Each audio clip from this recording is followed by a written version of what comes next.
What an adventure. If I'm being honest, this has been an insane ride. I was walking along the ground with Ivory over here 2 weeks ago, almost 2 weeks ago, and I fell into a hole. There was no hole there, and then I fell into one. The bottom of the hole was water, about ankle deep, and as I tried to push myself away, like I was just above my waist, so I tried to put my hands next to my butt, just like you would if you push yourself off a couch. Put my hands next to my butt to push myself out of the hole, and the ground fell away behind me. So that ground fell on top of my ankles.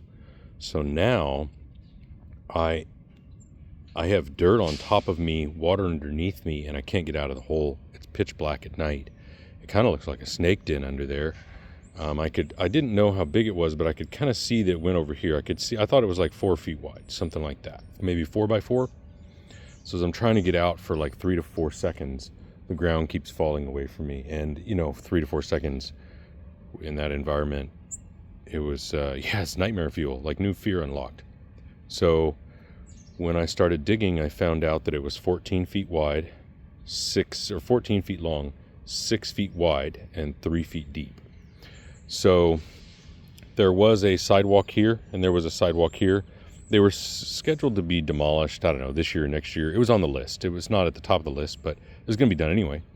So I needed to build a French drain. I built French drains in the past. So I demoed the sidewalk here, which is made out of this material, made it into strips so we could use it like shingles under here.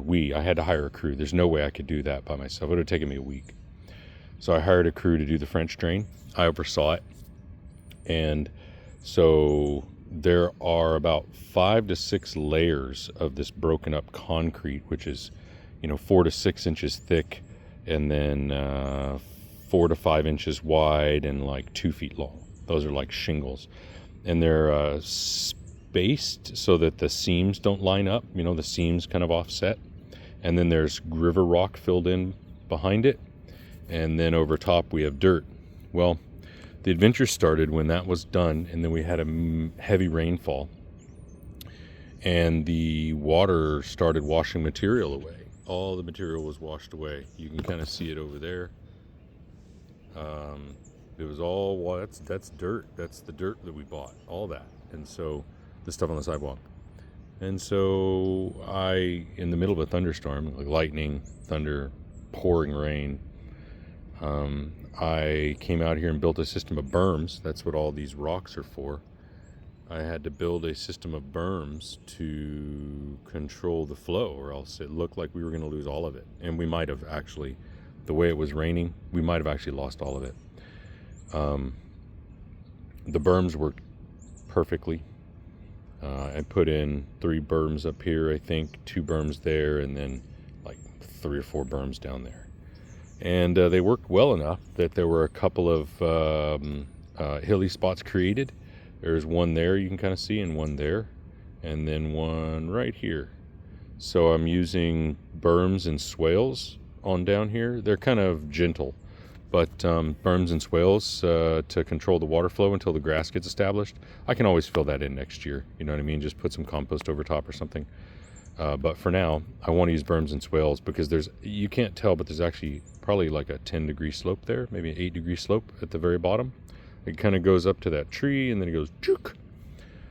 So I had to dig out all that, had to resod here, resod all this stuff, resod here. Bought the sod yesterday. I bought a half pallet, and they didn't want to unload it, so they gave me a full pallet, which only charged me half pallet. So I had some extra sod, and there were some problem areas where I was waiting for grass to grow, like these trees. Anytime it floods, those trees were losing soil. Well, hopefully the sod will grow there now so that they won't lose soil. Same thing here. This tree here was kind of bare on that side, and there's St. Augustine growing on the side closest, but on the back side was bare. So put some grass there. And over here, kind of similar. That tree right there, you can't really see, it's only 3 inches tall. that tree right there completely washed out. There was a big tree there. That tree right there completely washed out, and the flood washed it out so bad it killed it. So I'm gonna let grass grow there, and I've got the tree established. It's about probably about a 1-year-old tree at this point. So it's a Mexican white oak, and so hopefully it'll hold in place. Hopefully in about 4 years it'll really catch. There you can see more grass here. This is a chinkapin oak, and again, it's real close to the bulkhead, and in that area where there's no grass, though, dirt washed away, so I put some extra there. There's also some patches over here. You can see I put some grass around that tree, that dirt washed away. Same thing over here, that tree, dirt washed away. There's a little low spot there, and it didn't have any St. Augustine in it, so I just put some sod there. I mean, why not, right? It'll build it up about an inch, and put some sod there. Couple patches over here that were just low spots, and I filled them with dirt and put sod on top. So there you go. So got some really good use out of this extra sod, and you know, at 2 points during this procedure, my body went to fail. Like, I didn't have anything left to give. Well, yesterday was one of them. This took me 7 hours by myself, moving all the bricks, shaping the dirt so it was level from all the flood, and then installing the sod. I could barely stand when it was done. I mean, my back was exhausted. Also, jackhammered out this little spot. I'm gonna fill it with a little dirt and then put a tree there. Can't decide which tree. Don't want a big one, maybe 30 feet tall, but I want a tree there. So I don't know, maybe magnolia. I do like magnolias. That'd be a great spot for a magnolia. Also over there, filled that little spot in with river rock. You can see the river rock over there. Wow, that's a pretty good zoom. You know, it just filled in the French drain there, so hopefully that'll be better. We didn't really work it in, we just put it on top, but you know, those things will settle as it floods and stuff, and that gets moved around, it'll all settle in. Put a little brick there. We had one little blockage there, and so we just kind of put something there. I don't know, I'm gonna put some dirt and some stuff there. Not really super concerned about it right now. We did put in, there's a hole right there. You can't really see it, it's right there. And we put an entire wheelbarrow full of 1-inch river rock in it, packed it in.